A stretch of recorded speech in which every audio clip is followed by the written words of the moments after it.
ایک مذاکرات تو اس وقت دیکھ رہے ہیں حکومت کے ساتھ ہو رہے ہیں, بیک ڈور بھی کوئی مذاکرات نہیں ہو رہے, کوئی مذاکرات جوڈیشل کمیشن کے بغیر. اور اگر کوئی آدمی یہ سمجھتا ہے کہ جوڈیشل کمیشن کے بغیر اور 9 مئی اور 26 نومبر کے کیسز کے بغیر کوئی فیصلہ نکلے گا, تو کوئی فیصلہ نہیں نکلے گا. یہ جیلیں کچھ نہیں کہتی, جیلیں مردوں کے لیے بنی ہیں, جیلیں مردوں کے لیے بنی ہیں.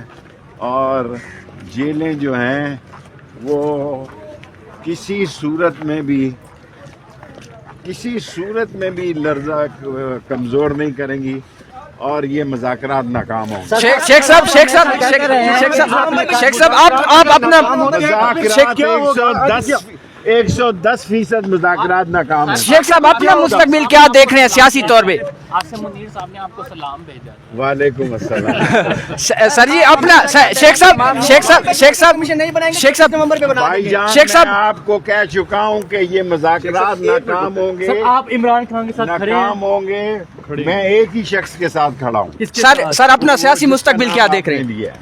سر اپنا سیاسی مستقبل کیا دیکھ رہے ہیں شیخ صاحب؟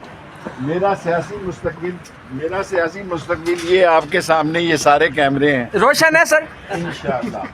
ووٹ کا حق دینے کے لیے سردار رازق صاحب ریٹ پٹیشن میں پیش ہوئے. ہمیں ہماری بد نصیبی سمجھیں یا ہمیں نظر لگ جاتی ہے کہ ہمارا نمبر لیٹ ہو گیا آخری, تو قابل احترام ججز صاحبان نے کہا ہے کہ 2 ہفتے کے بعد اس کو سنیں گے اور تفصیلی سنیں گے.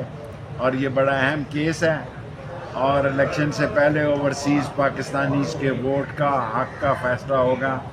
سو ابھی ہمیں اڈیالے پہنچنا ہے, اس لیے ہم نے آپ سے اتنی استدعا کرنی ہے کہ 2 ہفتے کے بعد اب یہ کیس لگے گا تو آئیں گے. اور ایک کیس ہمارا اور ہے یہاں پہ, ہمیں فرد جرم عائد کے خلاف ہم نے اپیل کی ہوئی ہے, وہ کب لگتی ہے اس کا فیصلہ بھی ابھی کچھ نہیں معلوم. اللہ بہتر کرے گا انشاءاللہ. ہوتا وہی ہے جو اللہ کو منظور ہوتا ہے, باقی سب بات ہے. شیخ صاحب اس وقت یہ ہے کہ اڈیالہ جیل آپ جاتے رہے ہیں, 190 ملین پہ فیصلہ آیا سپریم اس کا. دیکھو 190 ملین پر میں جھوٹ بولنے والا آدمی نہیں ہوں. عمران خان کے صحت پہ 190 ملین کا کوئی اثر نہیں ہے. شیخ صاحب اس وقت یہ ہے کہ سپریم کورٹ میں ایک بینچ کے سامنے کیس لگا ہوتا ہے تو اس کو اٹھا کے دوسری بینچ میں لگا دیا جاتا ہے. یہ خوف کب ختم ہوگا حکومت کا؟ میں اساس مسئلوں پہ بات نہیں کرنا چاہتا. یہ کہ انہوں نے سیاسی سوال پوچھا ہے. 190 ملین کیس کا عمران خان کی صحت پہ کوئی اثر نہیں ہے, اس کو کوئی فکر نہیں ہے, اور وہ کہہ رہا ہے کہ فیصلے آسمانوں پہ ہوتے ہیں اور فیصلہ اس کے حق میں ہوگا. شیخ صاحب میں پہلے بھی کہہ چکا ہوں کہ جب تک یہ جوڈیشل کمیشن کو نہیں مانگنے گے یہ مذاکرات ٹھس ہیں, 0/0 ہیں.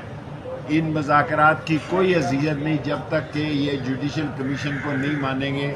لوگوں کے گھروں میں جنازے گئے ہیں, جس کی ماں کا جوان بچہ شہید ہو گیا ہو, اس کا اگر جوڈیشل کمیشن نہ بنے تو کوئی ایسے مذاکرات کا نہ اثر ہے نہ نتیجہ ہے, نہ نتیجہ نکلے گا. شیخ صاحب ایک چھوٹا سا سوال. امریکی صدر ٹرمپ نے حلف لے لی ہے, آپ آئین جو ہے وہ ایکٹیو ہوئی ہوئی ہے. انہوں نے مصطفیٰ نواز کھوپر سے بھی رابطہ کیا ہے, شاید خاقان عباسی سے بھی رابطہ کیا. آپ کے ساتھ رابطہ ہوا یا نہیں؟ میرے ساتھ کسی کا کوئی رابطہ نہیں ہے. اگر کسی نے رابطہ کیا تو شیخ صاحب ٹرمپ نے حلف اٹھا لیا, آپ کو کچھ نظر آ رہا ہے پاکستان کے اوپر اس کا؟ میرے بھائی ٹرمپ نے بالآخر تو حلف اٹھانا ہی تھا نا.